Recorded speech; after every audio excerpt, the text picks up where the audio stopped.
ಅವರು ಅಲ್ಲಿ ಹೋಗಿ ಈಗ ಎಲ್ಲ ಇದ್ರಲ್ಲ, ಅವ್ರು ಗಲಾಟೆ ಮಾಡ್ಕೊಳ್ಳೋರು, ಅವರೆಲ್ಲ ಅದೇ ಸಂತಾನ. ಈಗ ಇರಾನ್, ಇರಾಕು, ಆ ಜನಾಂಗದಿಂದ ಬಂದಂತಹ ದೇಶ ಆದ್ರಿಂದ ಇದು ಭಾರತ. ಪುರಾವೆಗಳು ಬೇಕಾದಷ್ಟು ವೇದಗಳಲ್ಲೂ ಸಿಗುತ್ತೆ. ಅವರು ಮಾತನಾಡ್ತಿದ್ದ ಭಾಷೆಯು ಸಹ ಸಂಸ್ಕೃತವೇ. ಆ ಶಾಪದಿಂದಾಗಿ ಅವರು ಇವತ್ತು ಹೀಗಿದ್ದಾರೆ ಅಂತ ಹೇಳ್ತೀರಾ ನೀವು? ಇರಬಹುದು. ಇವತ್ತಿಗೂ ನೀವು ಗೂಗಲ್ನಲ್ಲಿ ಡ್ರೂಯಿಡ್ಸ್ ಅಂತ ಹಾಕಿ ನೋಡಿ, ಬರುವಂಥದ್ದು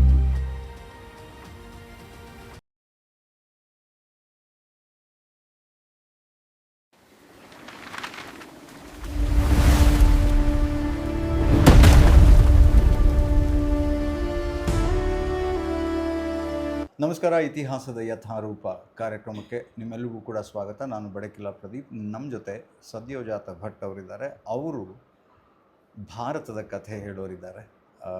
ನಮಸ್ತೆ, ಕಾರ್ಯಕ್ರಮಕ್ಕೆ ಸ್ವಾಗತ. ಭಾರತ ಅಂದರೆ ಭಾರತಿ ಅನ್ನೋದ್ರಿಂದ ಬಂದಿದ್ದು ಅಂತ ಹೇಳಿದ್ರೆ ನೀವು. ಭರತ ಮುನಿಯ ಹೆಸರಿನಿಂದ ಬಂದಿದ್ದಲ್ಲ ಅನ್ನುವಂಥ ಮಾತನ್ನು ಹೇಳಿದರೆ. ಸೊ ಹಾಗಿದ್ರೆ ಭಾರತದ ಕಥೆ ಹೇಳಿ. ಭಾರತ ಅನ್ನುವಂತಹ ಹೆಸರು ಅಥವಾ ಭರತ ಅನ್ನುವಂತಹ ಹೆಸರು ಮೊದಲು ಕಾಣಿಸ್ಕೊಳ್ಳುವಂಥದ್ದು ವೇದದಲ್ಲಿ.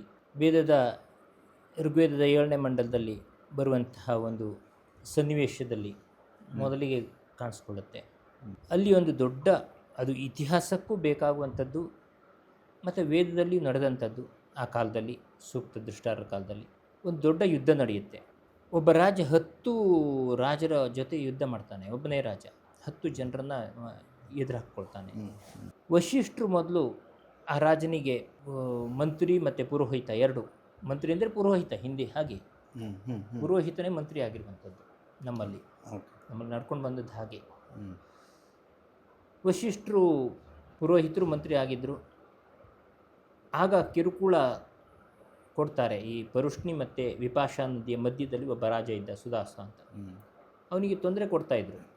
ವಶಿಷ್ಠರು ಸ್ವಲ್ಪ ಮೆತ್ತಗಿನ ಸ್ವಭಾವ, ತಡ್ಕೋ ಅನ್ನುವ ರೀತಿಯಲ್ಲಿ ಹೇಳ್ತಾ ಇದ್ರು ಅವನಿಗೆ. ಇವ ಯಾಗ ಮಾಡ್ತಾನೆ. ಯಾಗ ಮಾಡಿದ್ರೆ ಪೂರ್ಣಾಹುತಿಗೆ ಆಗೋದಿಲ್ಲ, ಯಾಕಂದರೆ ಅವನಿಗೆ ಅಸುರರ ತೊಂದರೆಗಳು, ಪಣಿಗಳು, ಅಸುರರು, ದಸ್ಯುಗಳು ಅಂತೆಲ್ಲ ಆಗ ಇದ್ದರು. ಅವರ ತೊಂದರೆ ಆಗುತ್ತೆ. ಕೊನೆಗೆ ಅವ ಅನಿವಾರ್ಯವಾಗಿ ವಿಶ್ವಾಮಿತ್ರರ ಹತ್ರ ಹೋಗ್ತಾನೆ.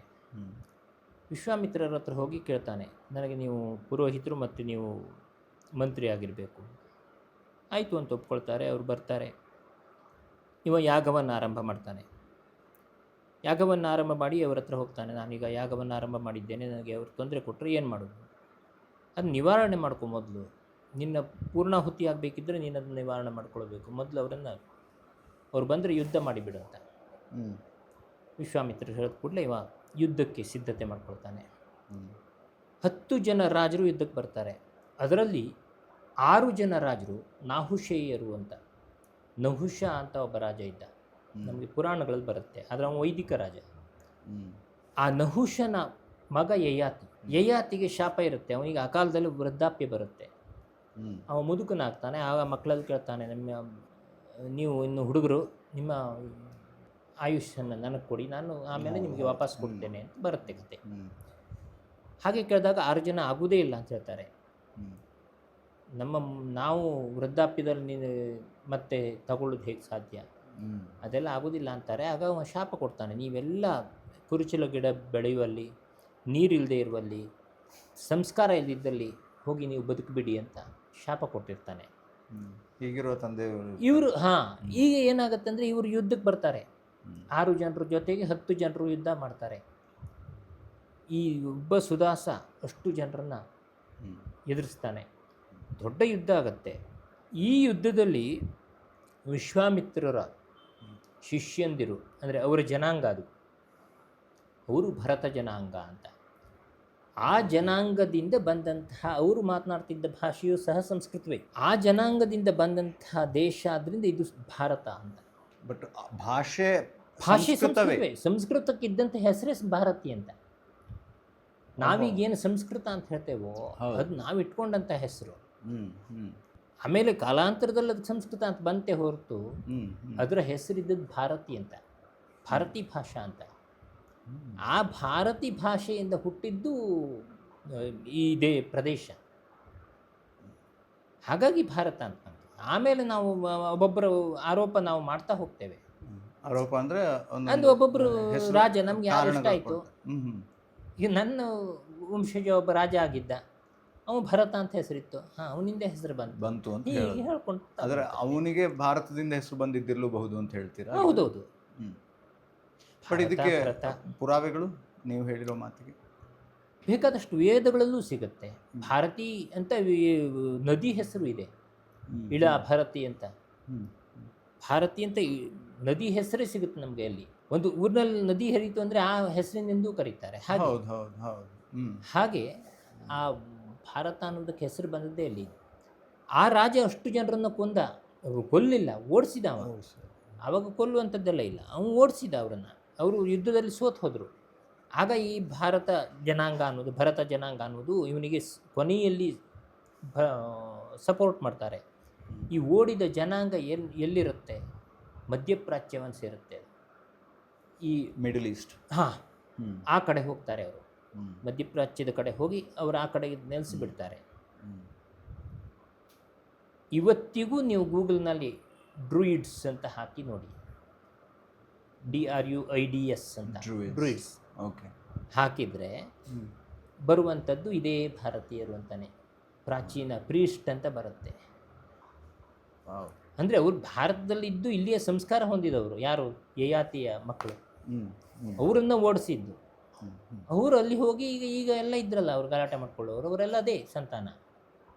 ಓಕೆ, ಈಗ ಗೊತ್ತಾಯ್ತಲ್ಲ, ಈಗ ಇರುವವರು ಅವರೇ ಅಲ್ವಾ ಅಲ್ಲೆಲ್ಲ. ಈಗ ಇರಾನ್, ಇರಾಕು ಇಂಥಲ್ಲೆಲ್ಲ ಇರುವವರು ಅವರೇ. ಅವರೆಲ್ಲ ಶಾಪಗ್ರಸ್ತರು. ತುರು. ಸೊ ಅದಕ್ಕೋಸ್ಕರ ಇವರು ಈ ಕುರ್ಚಲು ಗಿಡ ಅಥವಾ ಯಾವುದು ಬೆಳೆದೇ ಇರೋರು, ಹಾಗಾಗಿ ಇವರು ಅಲ್ಲಿ ಮಧ್ಯಪ್ರಾಚ್ಯಕ್ಕೆ ಹೋಗುವಂತ ಪರಿಸ್ಥಿತಿ ಬರುತ್ತೆ. ಪುರಾಣದಲ್ಲೇ ಅದು ಬರುತ್ತೆ, ಉಲ್ಲೇಖ ಬರುತ್ತೆ. ತುರುಷ್ಕ, ಟರ್ಕಿಸ್, ತುರ್ಕಿ ಅಂತ ಬರುತ್ತೆ. ಅವರೆಲ್ಲರೂ ಅಲ್ಲಿಯವರೇ. ಪರ್ಷಿಯನ್, ಇವರೆಲ್ಲ. ಅಂದರೆ ಆ ಶಾಪದಿಂದಾಗಿ ಅವರು ಇವತ್ತು ಹೀಗಿದ್ದಾರೆ ಅಂತ ಹೇಳ್ತೀರಾ ನೀವು? ಒಂದು ಊರಿಗೆ ಒಂದು ಹೆಸರು ಬರೋದು. ಈಗ ಕರ್ನಾಟಕ ಹೇಗೆ ಹೆಸರು ಬಂತು ಅಂತಂದರೆ, ಕನ್ನಡ ಅನ್ನುವ ಭಾಷೆಯಲ್ಲಿತ್ತು. ಆ ಭಾಷೆಯಿಂದ ಕರ್ನಾಟಕ ಅಂತ ಬಂತು. ಆಂಧ್ರನಾಡ ಅಂತ ಇತ್ತು, ಆಮೇಲೆ ತೆಲುಗಾಗಿದ್ದದು. ಆಂಧ್ರ ಭಾಷಾ, ಆಂಧ್ರ ಭಾಷಾ ಅಂತಾನೆ ಇತ್ತು. ಅದನ್ನೇ ತೆಲುಗು ಅಂತ ಹೇಳೋದು ಈಗ ನಾವು. ತಮಿಳುನಾಡು, ಆಯಾಯ ಹೆಸರು ಆಯಾಯ ಭಾಷೆಯಿಂದ ಕೇರಳೀಯಂ ಅಂತಾನೆ ಹೇಳ್ತಾರೆ. ಕೈರಳಿ ಅಂತ ಹೇಳ್ತಾರೆ. ಅದು ಮಲಯಾಳಮು ಅಂತಾರೆ, ಮಲಯಾಳಿ ಅಂತಾನು ನಾವು ಹೇಳ್ತೇವೆ. ಆ ಭಾಷೆಯನ್ನು ಯಾರು ಮಾತಾಡ್ತಾರೋ ಅದನ್ನು ಗುರುತಿಸ್ತೇವೆ. ಹಾಗೆ ಒಂದು ಊರು ಗುಜರಾತಿ, ಗುಜರಾತ್, ಬೆಂಗಾಲ್, ಪಾಳಿ ಅನ್ನುವಂತಹ ಒಂದು ಭಾಷೆ ಇತ್ತು, ಪ್ರಾಚೀನ ಭಾಷೆ. ಅದು ಪಾಳಿ ಅಂತ ಊರು ಅಂತಿದೆ. ಹೌದು. ಆ ಊರಿನಿಂದ ಹುಟ್ಕೊಂಡ್ ಬಂದದ್ದು ಅಲ್ಲಿಗೆ. ಹೀಗೆ ಊರಿನಿಂದ ಆ ಭಾಷೆಯಿಂದ ಆ ಊರು ಗುರುತಿಸ್ಕೊಳ್ಳುತ್ತೆ ಎಲ್ಲ ಕಡೆ. ಹಾಗೆ ಇಲ್ಲಿ ಭಾರತ ಹಾಗಿದ್ರೆ ಭಾರತಿ ಅಂದರೆ ಸಂಸ್ಕೃತದ ಇನ್ನೊಂದು ಹೆಸರು. ಅಲ್ಲಿಂದ ಹುಟ್ಟಿದ್ದು ಅಲ್ಲದೇನೆ ಬೇರೆ ಯಾವುದೇ ಮೂಲ ಅಲ್ಲ. ನಂತರದ ದಿನಗಳಲ್ಲಿ ಭಾರತದ ಹೆಸರನ್ನು ಬೇರೆಯವರಿಗಿಟ್ಟು ಅವರು ಭರತರಾಗಿದ್ದು, ಅದರಿಂದಾಗಿ ಭಾರತ ಬಂತು ಅಂತ ಹೇಳಿದ ಕಥೆಗಳು ಬಂದಿದೆ ಅಂತ ಇತಿಹಾಸದ ಯಥಾರೂಪವನ್ನು ಇಲ್ಲಿ ಹೊರತರೋದಕ್ಕೆ ಪ್ರಯತ್ನ ಪಟ್ಟಿದ್ದೀವಿ. ಅದನ್ನು ತಿಳಿಸ್ಕೊಟ್ಟಿದ್ದು ತುಂಬ ಧನ್ಯವಾದಗಳು ಸದ್ಯೋಜಾತ ಭಟ್ ಅವರಿಗೆ. ಮುಂದಿನ ಸಂಚಿಕೆಯಲ್ಲಿ ಮಾತಾಡೋಣ. ಇನ್ನೊಂದು ಇದೇ ರೀತಿಯ ಸತ್ಯವನ್ನು ಹೊರತರುವಂತಹ ಪ್ರಯತ್ನ ಮಾಡೋಣ. ನಮಸ್ತೆ. ಮುಂದಿನ ಸಂಚಿಕೆಯಲ್ಲಿ ಸಿಗೋಣ. ನಮಸ್ತೆ.